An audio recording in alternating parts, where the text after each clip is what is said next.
Hi, welcome back. Thank you for joining me again on Griefclass. My name is Nico. I hope that you have watched the introductory premiere, the introductory video. It explains kind of my path and where I'm headed. But for those of you who don't know, my son died at age 23 of epilepsy after about a 10-year battle. So it's been about 3.5 years since then.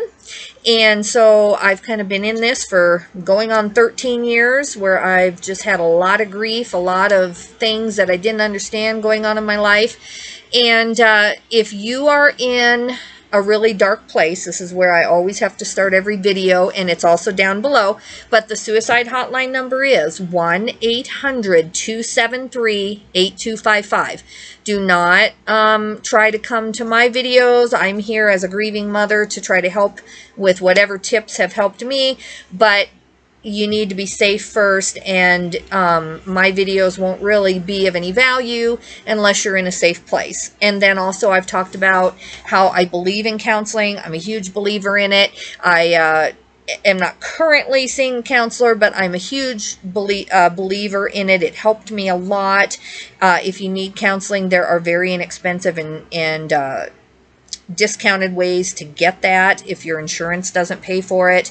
And start with a pastor, start with a social organization that has free counseling, start with the suicide hotline. I believe if you are at that depth, if you're really hurting and don't feel like you can go on, start there.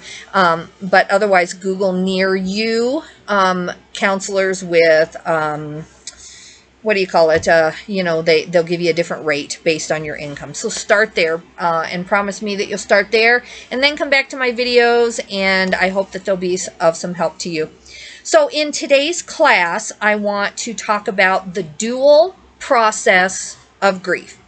So there are a bunch of different methods that people believe. Kubler-Ross, Elizabeth Kubler-Ross, and all of these different theories of grief is what they actually are. And they believe that there are stages of grief. And yes, they believe that you can kind of come and go in the different stages. But for the most part, a lot of the belief systems in grief kind of followed a path. First you're in doubt or you're in shock, and then you move to this one, and then you move to this one. And there's nothing wrong with that. I mean, any kind of scientific study or scientific theory has to grow, and it kind of has to come into its own. So death and grieving is no different. And so a lot of these theories, there are good things and bad things about them. But as I've studied and as I've had my own experience, unfortunately, the one that has helped me the most and made the most sense to me based on my own behavior and my own feelings is called the dual process method of grief. And what it states simply is that there is no linear stage. It's not like you get through that one and then you're done, and then you pass that test, and then you go to the next one, and you pass that test, and then you go to the next one. That's not how I believe my life has been, and it's not what I've seen happen to other people. And so when I found the dual process method of grief, it really made me feel like I was normal again. It really helped me more than I can even tell you.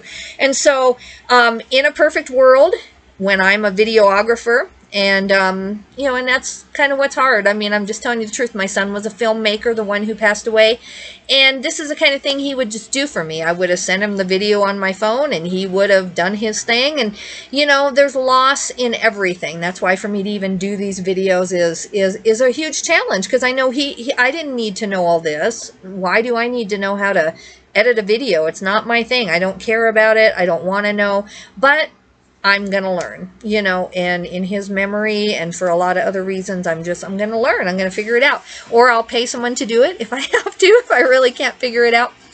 But in a perfect world, there would be a screenshot to show you, the chart of the dual process of grief, but there isn't. So just click on the link below or go Google it.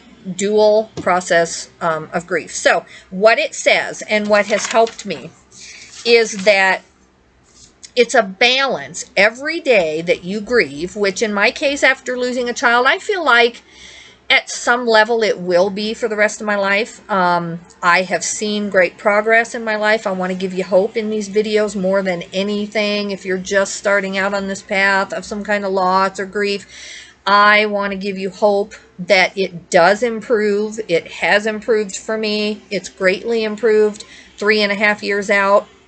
But what the dual process says is that the way you improve, we're not getting better, we're not getting over it and then moving on with our life, but the way you improve and see great results is that there's a balance between facing the grief and doing that work every day. So every day I get up and there's something that happens, something that comes up, a friend of Tim's that I meet downtown.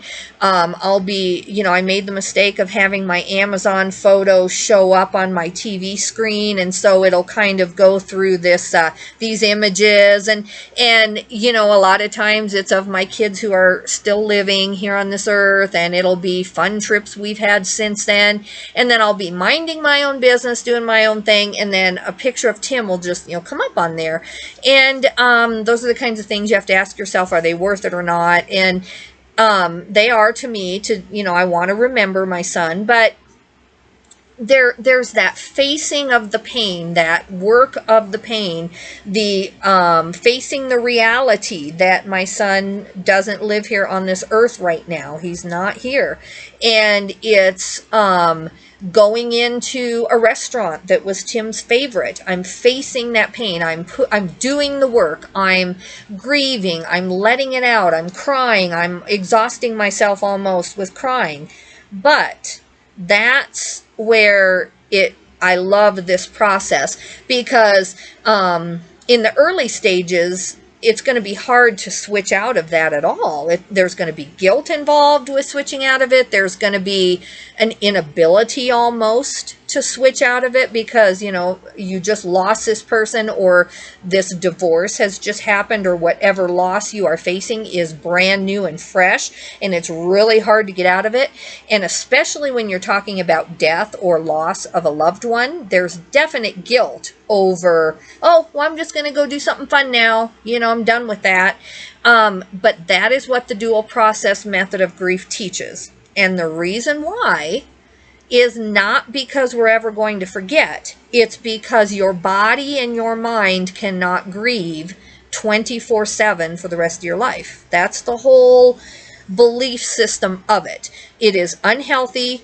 You will not recover, as in move forward as fast. Recover isn't the word I'm looking for. You will not move forward or progress.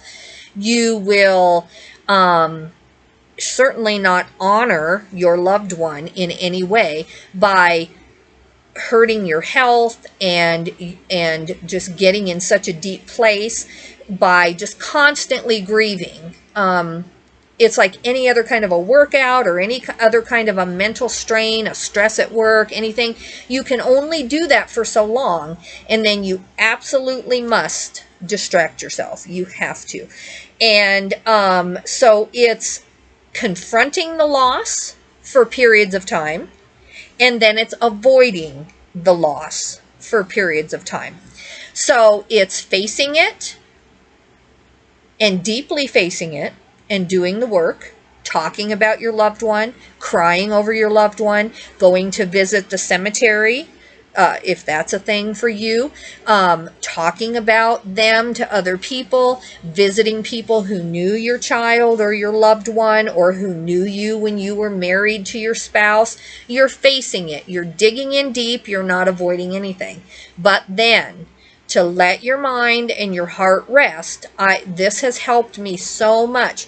There is no guilt in coming over on this side where you're like, I can't do it, and you just turn on Netflix, or I've got to get out and take a walk, I've got to get away from this, or it was really good seeing you, I'm glad that I ran into you, you have a great day. With Tim's friends that I run into from time to time, it's an instant tear fest. Instant. I don't care if it's been 3.5 years. If I run into one of Timothy's friends, I start crying, and these are young men. These are, you know, 27-year-old men now. You know, they would have been about 23, 24, but my son's been dead about 3 years. But I can't, I've tried everything, but when it's unexpected, especially. Now, if I'm going to meet someone and I'm like, okay, I know I'm going to their house to drop something by, which I would not volunteer to do, honestly. I'm not there yet. But if there's some expectation that I might run into one of Tim's friends, or I'm going to see someone who knew him, I'm ready. I'm geared up a little bit. I'm a little bit stronger, so the tears and the inability to stop crying are better. But if I'm out and about doing my shopping and one of them says, "Hi, Mrs. Smith," and it's one of Tim's closer friends, I just cannot, you know, help it. And these are friends, just to be really honest, and I want to be careful how graphic I am on this channel, but, you know, I wasn't there when Tim passed away. Some of his friends were, and you can imagine the trauma that some young men in this world are going through, who are related to my son's, you know, seizure. My son died of a seizure that just killed him, and everyone knew he had epilepsy, but it just happened so fast, and no one was really able to do anything. And so you can imagine how much more trauma it is if I run into these people and then just start crying like a mother would. So I don't ever apologize for it. It's just that your body and your mind can only do so much. So the dual process of method of coping is you cope with it and you face it and you don't avoid it. Because I could avoid Tim's friends for the rest of my life. I already have had some of that. I've avoided some weddings. I said, no, I can't go to your wedding. If it's just meeting you for lunch, if I cry the whole time, then that's fine. I don't care, and I'm not embarrassed. But I can't come to your wedding, to your happy day, and, you know, knowing that my son would have been there. He would have been your best man. He would have been, you know, at the very least giving some corny toast that you wish he wouldn't have given, because that was my son. He was just the consummate comedian, and he would have been at each one of these young men's weddings because everyone wanted Tim there because that's who he was, and he would have given some corny toast. And so to go there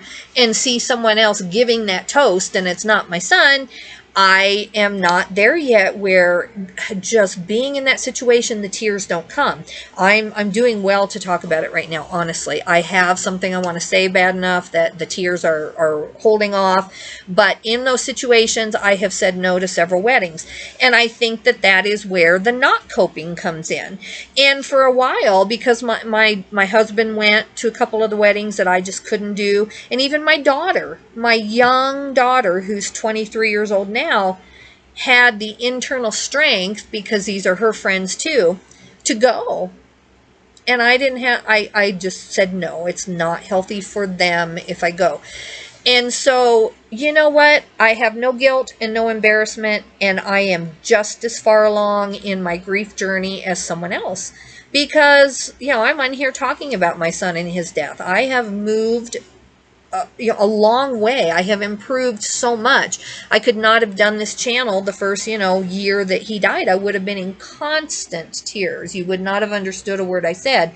But when I grasped how important it was to grieve and to face it and to slowly move forward to where those things aren't as painful, to where you trust yourself that you can face those, to where you know that you'll come back and face it, so you're not desperate to face it. You don't feel guilty for leaving it behind and saying, that's enough. I've been at this cemetery for 10 minutes. You know, I've sat there. I've done what I do when I'm there. You know, I pray. I've checked out the headstone. I've put fresh flowers on there. But 10 minutes is enough. I don't have to stay there for 3 or 4 or 5 hours to honor my son, because I'm going to come over here and I'm going to do what he would want me to do, and I'm going to go to work, and I'm going to go to, you know, a restaurant with my other children. I'm going to be happy. I'm going to go on a trip that makes me happy that he can't go on now. And I'm going to talk about him, of course, but I'm not going to maybe talk about him for a day. Not because I don't, you know, think about it or I'm trying to not bring him up. It's just that we're having fun doing something else. And believe it or not, there can be a period of time that you reach where you are doing something different and your mind doesn't constantly revert back to, oh, you know, there's a hearse. Oh, you know, there's the cemetery that we're driving by now. Or, oh, there's one of Tim's friends, you know. And so I hope that this method of grieving will help you like it has helped me. It may not. It may help you more to just know, like Elizabeth Kubler-Ross thought for, you know, a while. That was a pretty accepted version of events for a very long time. Now, you know, they're getting into other stages of grief and methods of grieving. And in the little bit of study I've done, I'm not an expert. I have not put all my life and time and effort into this, but I have noticed that it is much easier for me to come back and deal with the grief I'm facing if I allow myself and don't feel guilty for the times when I just am not going to think about it to, you know, right this second. I am not going to process that grief right now. I've done it. You know, I've cried enough tears. Sometimes it'll last a couple of days. I don't cry for the entire 2 days, but I'm just teary and I'm just like, what is wrong? You know, it has been 3.5 years. Why now? Why all of a sudden? But I allow myself that. But then if it doesn't, you know, if it doesn't start to improve, then I do have to force myself to just get out of town. Just get in the car and go somewhere. Go do something with my other kids. Go have fun. And then I can come back and emotionally chip off another piece. I can, you know, my goal now in the future is to go to one of Tim's friends' weddings or, you know, to you know, be a little bit more a part of their life, to go visit them and stop by and say hi. It's a more safe place. It's not at their wedding that you feel like you might be slobbering in your cake, you know, at the wedding. So I'm trying to move myself forward, but once I relinquish the guilt of, you know, you need to face this. You're never going to get better if you don't face this constantly. And you need to go to those 2 weddings because, you know, it's been 2 years. And so there's some definite 2-year mark where you should be. You should be able to go to a wedding by now. And you know, when I let go of all guilt and telling myself that I had to be at a certain place where I could actually go sit and watch other young men who were my son's best friends get married, when I let that go and said, no, I don't. No, I don't. I don't have to do this. I don't have to beat myself up. My husband went and represented us because he's just a little bit more composed. It really was hard for him, but he's a little bit more composed and he's able to not, you know, hurt someone at their wedding. And a lot of them had little things, you know, little chairs, you know, the missing chair or the little picture frame of Tim. And, you know, it wasn't like just distant friends. These were very close friends. But I let myself off the hook and I said, this is not good for me. This is not good for them. And so I hope that wherever you're at in your journey, that you will look up the different models of grief.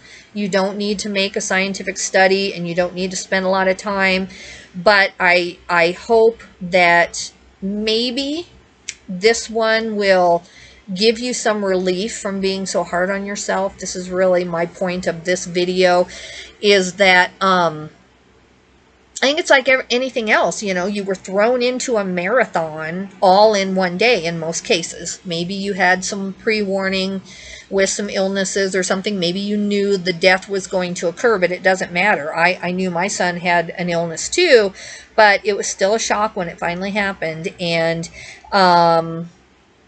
I just was thrown into a marathon that I wasn't prepared to run. And so to jump in and say, okay, I'm going to run the 26 miles, you know, in 6 months, and then I'm going to be done with it, is not common sense for our body. Our body couldn't do that. And so why are we expecting our minds and our hearts and why are we expecting to be able to mentally just jump into some of these very traumatic things? So I'm going to let you go with that. And this has been Griefclass for today. Please leave a comment on any other methods that you have used as far as going back and forth, coping, not coping. Do you feel guilty when you avoid the grief? Is that something that you're still dealing with guilt over?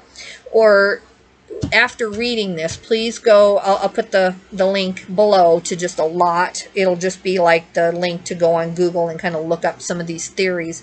Look at that and please let me know if it helped you. Thank you. You have a good day now. Bye-bye.